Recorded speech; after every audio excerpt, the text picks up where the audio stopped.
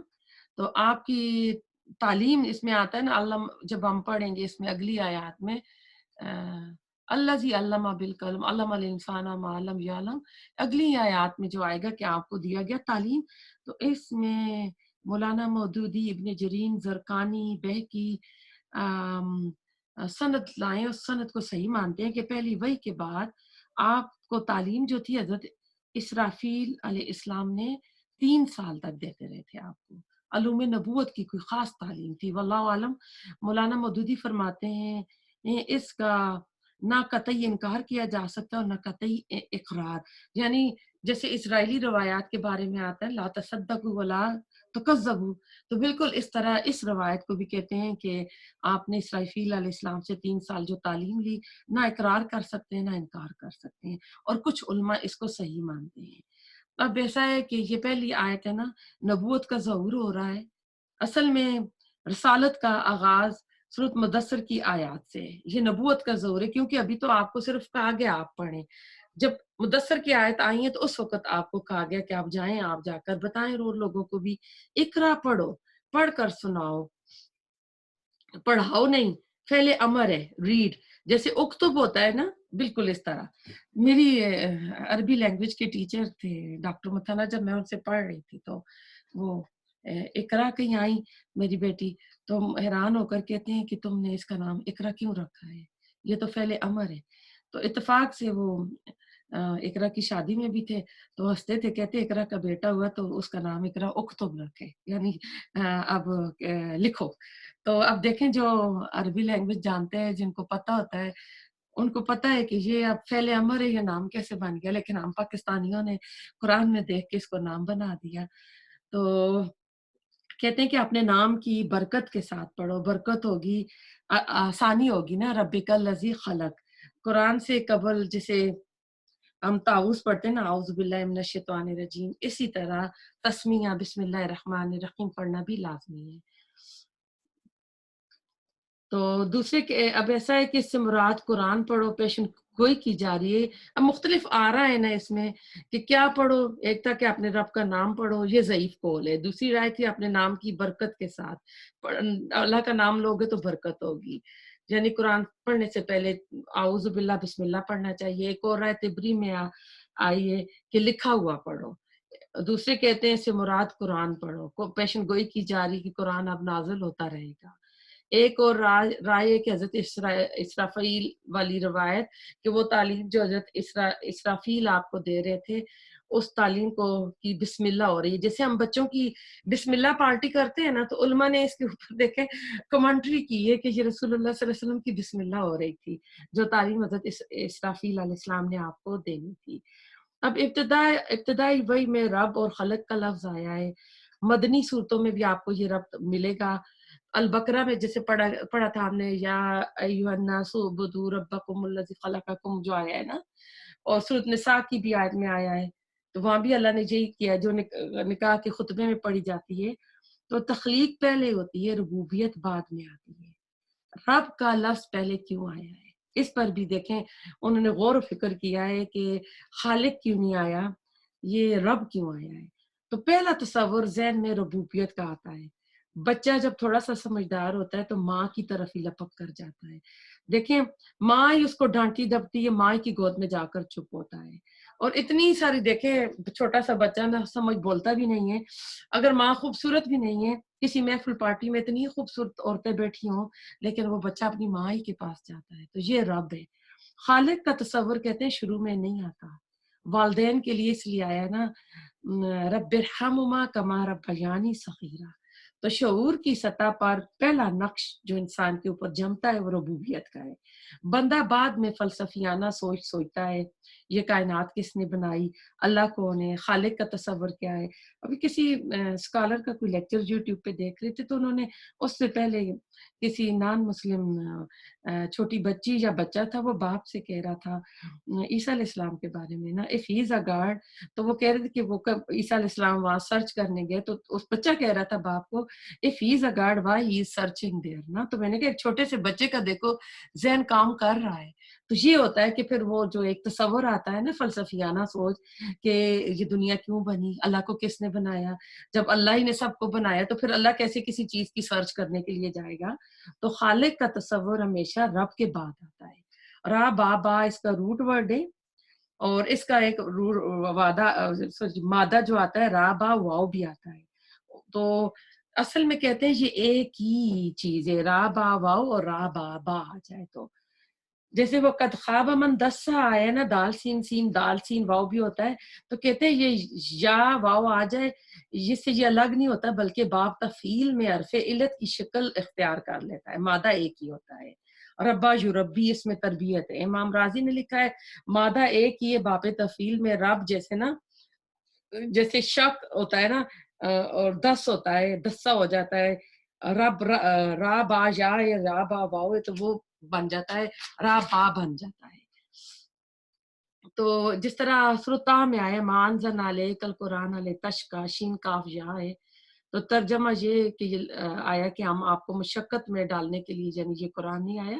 تو دراصل یہ مادہ ایک ہی ہوتا ہے، کسی جگہ شک آ جاتا ہے. اب اللہ تعالیٰ کی خلاقی کی عظمت اس میں بیان کی جا رہی ہے. یہ جو ہے خلقہ اس نے پیدا کیا الانسان انسان کو من الگ جمے ہوئے خون سے. تو ایک دم سے انسان کی تخلیق کا ذکر آ گیا، حالانکہ اللہ نے کائنات بھی بنائی، کائنات کی بڑی بڑی چیزیں بنائی ہیں، گلیکسیز بنائی ہیں. کل جو تخلیقات اللہ تعالیٰ نے بنائی ہے نا، اللہ تعالیٰ کی تخلیقات کا نقطہ عروج انسان ہے. خلقتہ بیدیہ ونفخت من روحی، اللہ تعالیٰ نے جس کو اپنے ہاتھ سے بنایا، فرشتوں سے سجدہ کرایا. من علق عظیم مخلوق ہے، پیدا کس چیز سے ہوئی ہے؟ گندے پانی کے قطرے سے. اور اس کا ترجمہ علق کا ہر جگہ جمع ہوا خون کیا جاتا ہے. تو انسان کے حیوانی وجود کا تذکرہ ادھر ہو رہا ہے، روح کی بات نہیں ہو رہی ہے. روح کو تو بہت پہلے اللہ تعالیٰ نے بنا کے عالم ارواح میں ان سے عہد الس لے کے ان کو تو کہیں سلا دیا تھا، اس کے بہت بعد یہ حیوانی وجود جو ہے نا بنایا تھا. جدید سائنس کہتی ہے مخلوقات زمینی کا مادہ زمینی سے، ان سب کا جو کلائمیکس ہے نا انسان ہے. انسان حیاتی عرضی کی بلند ترین مخلوق ہے. ادھر اللہ تعالیٰ کی خلاقی کی جو قوت ہے اس کا آپ اندازہ کریں، غور کریں. انسان عظیم ہے، لقد خلقنا الانسان فی احسن تقویم. اللہ کی قدرت کا مظہر ہے کہ اللہ تعالیٰ نے کس چیز سے پیدا کیا ہے. پھٹکی بوند جمع ہوا خون، پہلی آیت کے ساتھ ربط ہے علق جمع ہوا خون، اگلی تین آیات کا بھی اسی کے ساتھ ربط ہوگا. عین لام کاف دیکھیں، علق کے ساتھ جمع ہوا خون کا جو ترجمہ ہے کوئی ججتا نہیں ہے. الگ سے علاقہ ہو سکتا ہے، متعلق ہو سکتا ہے، تو خون کی بوند کس طرح اس میں آ گئی. تو تفسیر کے علم کا نقطہ ہے کہ ادھر بھی صحابہ اکرام اور پرانے مفسر تو ایک طرف ہیں، دوسری طرف سائنسی ترقی جو ہو رہی ہے آج 1400 سال پہلے والی جو تھی نا وہ والی اگر کوئی بات ہے تو وہ نہیں لیں گے. آج جو چیز ہے نا حدیث موجود ہے. آپ مدینہ آئے ایک نا کہ مدینہ والے کھجور کے پودے لگا رہے تھے، آپ کاش زراعت سے واقف نہیں تھے. آپ نے کہا کہ یہ ساتھ ساتھ کیوں نر اور مادہ لگا رہے تھے کہ پھل زیادہ آئے نا، تو آپ یعنی یہ کیوں اس طرح ان کو پلانٹ کر رہے ہیں نا، تو اللہ تو کر دے گا. تو انہوں نے رسول اللہ علیہ وسلم کی بات پہ عمل کیا، لیکن اس سال پھر فصل نہیں آئی تو انہوں نے آ کر کہا کہ فصل نہیں ہوئی ہے نا، کم ہوئی ہے. پھر آپ نے کہا میرا یہ حکم نہیں تھا، دنیاوی معاملات میں تم مجھ سے زیادہ جانتے ہو. اب وہ آیات جو سائنس جن کو آج کی زیادہ ٹیکنالوجی اس کو زیادہ ڈسکور کر رہی ہے نا، تو پھر اس میں ہم جو پرانے اقوال ہیں اس کو نہیں لیں گے. لیکن احکام شریعت میں آخری سند جو ہوگی وہ رسول اللہ صلی اللہ علیہ وسلم ہے. جو احکامات ہیں ہم وہاں رسول اللہ صلی اللہ علیہ وسلم کے قدموں میں جا کر گر جائیں گے. سائنس اور ٹیکنالوجی کے علوم میں یہ ایک فن ہے، انسانی علم میں، اس میں ان کی بات